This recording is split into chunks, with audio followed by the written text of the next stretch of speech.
Welcome to the TAC Index AI podcast, October 30, 2025, where we blend TAC Index proprietary data, reports, and charts with the latest news and all things logistics with a focus on air cargo. Hey there. So our mission today, pretty straightforward, really. We want to dive deep into these latest TAC Index numbers. Figure out what's really driving this sudden jump in air cargo rates. Right. And look at how capacity seems to be, well, struggling a bit. Yeah, buckling under the pressure seems about right. And then there's the macro stuff like oil prices, trade tariffs.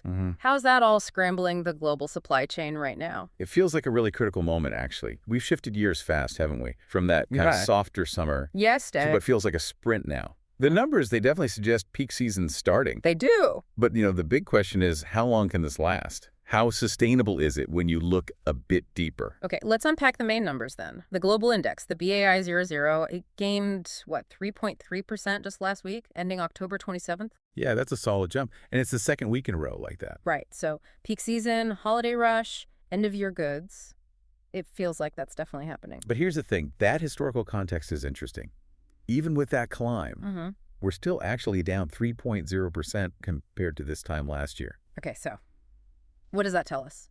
Even with this rush, maybe the underlying market, the baseline demand, it's actually softer than 12 months ago. It could suggest that, yeah. Less wiggle room for carriers, maybe? Less margin for error if things dip. That's a good point. Healthy skepticism needed. Yeah. But you can't ignore the regional kicks, especially out of Asia. Oh, definitely not.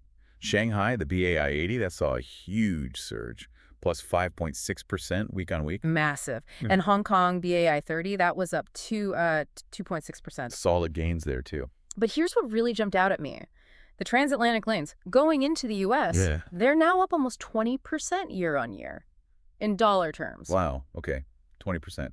That feels like more than just seasonal demand, like an emergency rate hike almost. Right. It does, doesn't it? Reflects some serious tension.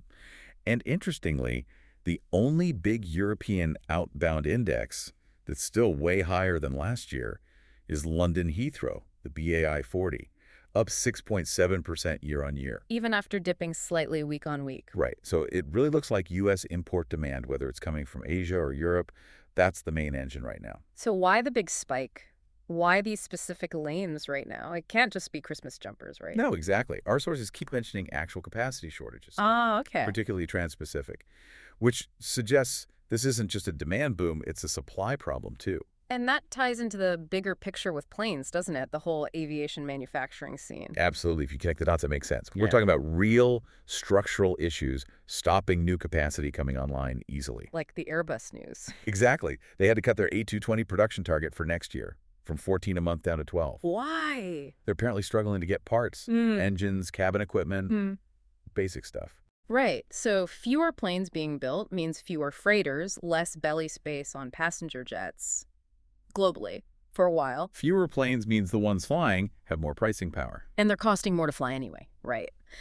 Let's talk input costs. Oil. Yeah, oil's been climbing. Settling higher. U.S. crude stocks took a big dive last week. How big? Nearly 7 million barrels.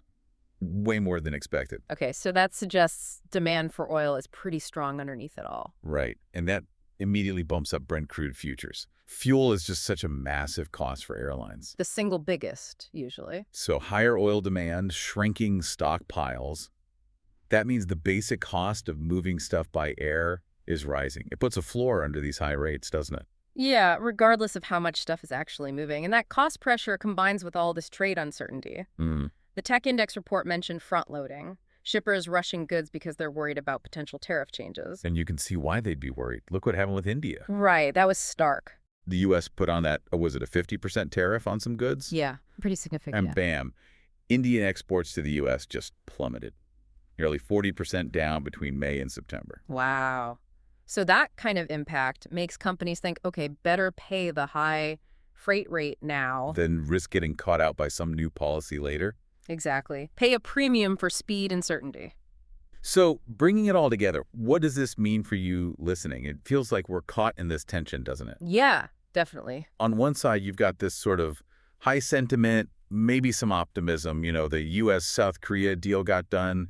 Trump sounds more positive on China. Right, trade optimism. But that's crashing right into the hard reality of logistics. Capacity is tight, fuel costs are up. The physical constraints. And air cargo is like the flashing light, the barometer showing that conflict in real time. Well put. It's a race between fear, fear of tariffs, fear of shortages, and hope that global trade gets back on a stable footing. So I guess here's the final thought, the question for the next few weeks.